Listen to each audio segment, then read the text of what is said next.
निषाद का प्रणाम स्वीकार हो। तेजस्वी भव निषाद राज। माते के लिए निषाद का प्रणाम स्वीकार हो। आयुष्मान रहो निषाद राज।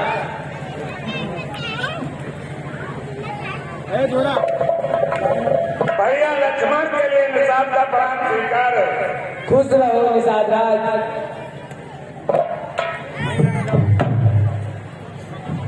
भगवान कहो निषाद राज। मैं ये क्या देख रहा हूँ? अरे आपका तो अयोध्या का दास तिलक होना था, लेकिन ये भेष पीले बस ये आपके लिए कैसे हुए और इस बनी में कैसे भ्रमण कर रहे हो? निषाद राज, पिता की आज्ञा और राजा का धर्म, यही दोनों को मैं अपने शीश पर धारण करके 14 वर्षों के लिए वनों में निकला हूँ, जिससे रघुकुल का धर्म भी रह जाएगा और पिता की आज्ञा भी रह जाएगी। जो माता ने मेरे पिता से 2 वर मांगे, उन वर में मुझे 14 वर्षों का वनवास भी है, उसे व्यतीत करने के लिए मैं 14 वर्षों के लिए अपनी भार्या सीता और अपने अनुज लखन के साथ इस अरण्यक वन में आया हूँ। भगवान, क्या भैया भरत ने कुछ नहीं कहा? निषाद राज, मेरा अनुज भरत इस समय अयोध्या में नहीं है, वह इस समय ननिहाल में है। इस कारण उससे कोई वार्ता नहीं हो पाई। भगवान, मैं आगे के लिए आपको नहीं जाने दूंगा। 14 वर्षों की तो क्या चलाई, सारा जीवन इस रंगरेपुरी में बिताएंगे और मैं आपकी सेवा करूंगा। निषाद राज, आपका प्रेम कहिए भगवान। आपका प्रेम और इस स्नेह का हम सम्मान करते हैं, परंतु तपस्वी और एक साधु वो एक ही भांति से रहते हैं। जिस प्रकार एक सरता का जल कहीं पर एक स्थान पर नहीं ठहर सकता, जिस प्रकार वायु को कहीं कैद नहीं किया जा सकता, उसी प्रकार एक तपस्वी को और एक साधु को एक स्थान पर अधिक देर ठहरना उचित नहीं है। यह आपकी नगरी है, आप यहाँ से भली बात परिचित है, आप हमारा आगे का मार्ग प्रशस्त करें। निषाद राज, भगवान, कहो निषाद राज। अगर आप संग्रेज नगरी में नहीं जा सकते तो मैं आपके लिए एक कुटिया का यहीं पर इंतजाम कर देता हूँ। बात तो उचित है निषाद राज, लेकिन उस कुटिया में भी हम कुछ ही समय बिता पाएंगे। आप अपने मन में यह धारणा न रखें कि हम 14 वर्ष इसी कुटिया में बिता देंगे। ठीक है भगवान, मुझे भी कुछ सेवा का अवसर तो मिलेगा। आप आज यहीं पर विश्राम करें। उचित है निषाद राज।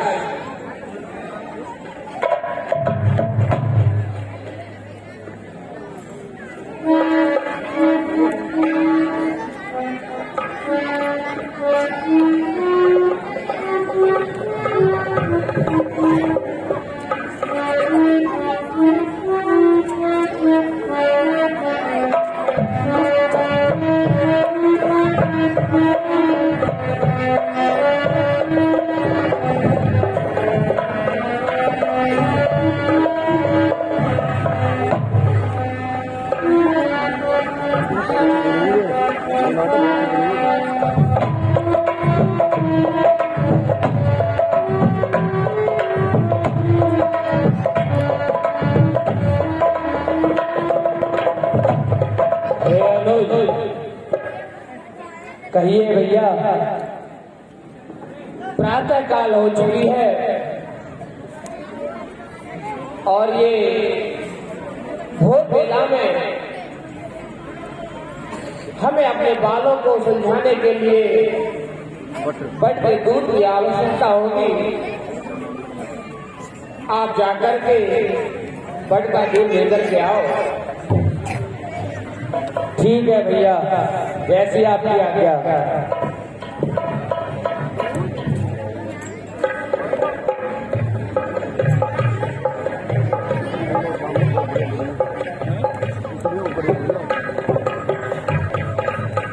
दूध, बड़का दूध, क्या जटाएं बढ़ाई जाएंगी? शीश पहनने वाले शीशों पर, मुकुट पहनने वाले शीशों पर क्या मुनियों की जटाएं चढ़ाई जाएंगी? ये मैं क्या देख रहा हूँ, ये मैं क्या सुन रहा हूँ? हे रघु श्रोमणी, कभी जिस शीश पर मैंने मुकुट की एक जटा देखी, आज उसी शीश पर विराजी मुनियों सी जटाएं देखी। हे रघुश्रेष्ठ, मैंने हमेशा इस शीश पर मुकुट के साथ शोभित केवल एक ही जटा देखी है। क्या अब मुझे मुनियों की जटाएं देखनी पड़ेंगी इस शीश पर? ये मैं क्या देख रहा हूं विधाता, ये तेरी क्या लीला है? कहां ये धरती पे सोना, कहां वो उच्च सिंहासन, कहां वो मखमल के गद्दे, कहां ये धूल में आसन?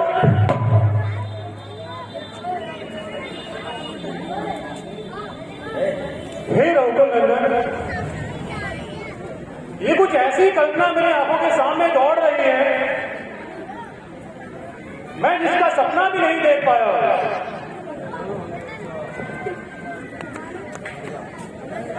मैं पता नहीं कैसे इस चीज को देख पा रहा हूं।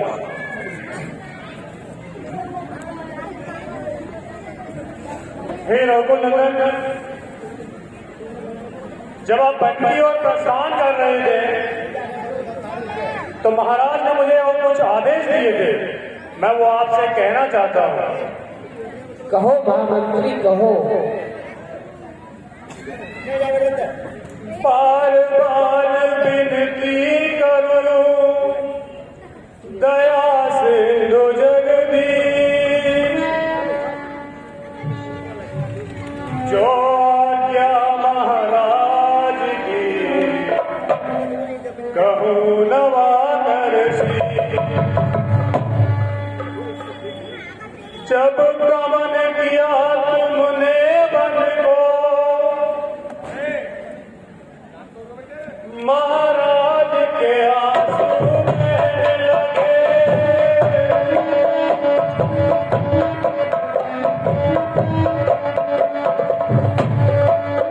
व्याकुल हो सिर पीट लिया, रो रो कर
मत नगरी नाथ अनाथ करो साथ चलो वापस ले।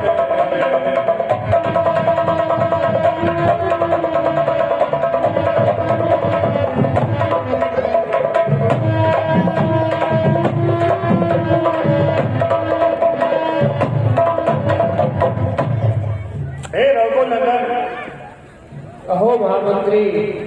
जब आप बंटी और प्रस्थान कर रहे थे उस समय महाराज की दया, महाराज की दशा कुछ ऐसी थी, वो बहुत ही व्याकुल थे, मानो ऐसे तड़प रहे थे जैसे बिन पानी की मछली तड़प रही है, और मुझसे बार बार यही कह रहे थे कि हे बंटी सुभग, तुम इन बच्चों को अपने साथ वन की ओर लेके चले जाइए और कुछ दिन इनको वन में भ्रमण कराकर और गंगा स्नान कराकर वापस अयोध्या नगरी लौटा लाना। हे रघुनंदन, मैं आपसे हाथ जोड़कर विनती करता हूं कि आप मेरे साथ अयोध्या नगरी लौट चलिए, वरना नगरी अनाथ हो जाएगी। हे महामंत्री, और एक बार जो निश्चय करो और फिर उस निश्चय से चलता है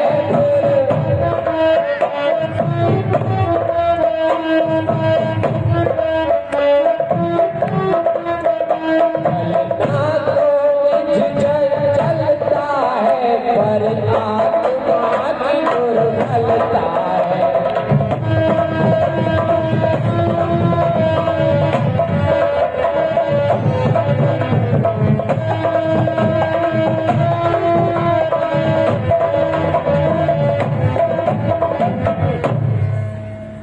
हे महामंत्री, जी रघुनंदन, जब धर्म को निभाने के लिए एक बार जो निश्चय कर लिया जाए तो उसको चंचलता में भुलाया तो जा सकता है, लेकिन भुलाने के पीछे धर्म के साथ साथ पूरा जगत, संसार और अयोध्या में इस राम की अपकीर्ति होगी। यदि आप चाहते हैं कि ये धर्मधरी राजा दशरथ का पुत्र राम अपने पिता के वचनों को, इस रघुकुल के धर्म को, अपने पूर्वजों की मर्यादा को पल में धूमिल कर दे, तो मैं आपके साथ चलता हूं। एक मेरे मात्र अवश्य लौटने से पूरे पूर्वज, पिता, माता सभी कलंकित हो जाएंगे। जीवन में केवल नदी एक बार ही आती है, लेकिन अवध को लौटने पर मैं प्रतिपल, प्रतिक्षण ऐसा कोई भी समय नहीं होगा जिस समय मुझे ना आए। मैं अपना मुख किसी को कैसे दिखाऊंगा? हेलो, हे महामंत्री, जी रघुनंदन, आप इस विचार को त्याग ही दो बिल्कुल।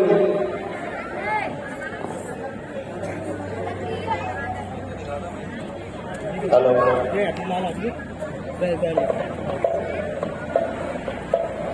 भैया के चरणों में लक्ष्मण का प्रणाम स्वीकार हो,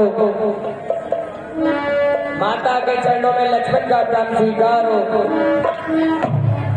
हे भैया, जैसा कि आपने भी मेरे से कहा कि मैं मटका दूध ले आऊं, मैं लेकर आ गया हूं।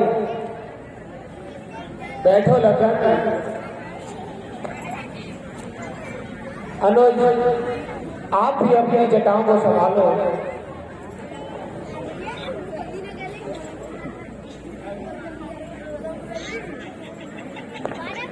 हेलो, और जी हैं इसी बीच ये 50 रुपए का पुरस्कार, जी हाँ 50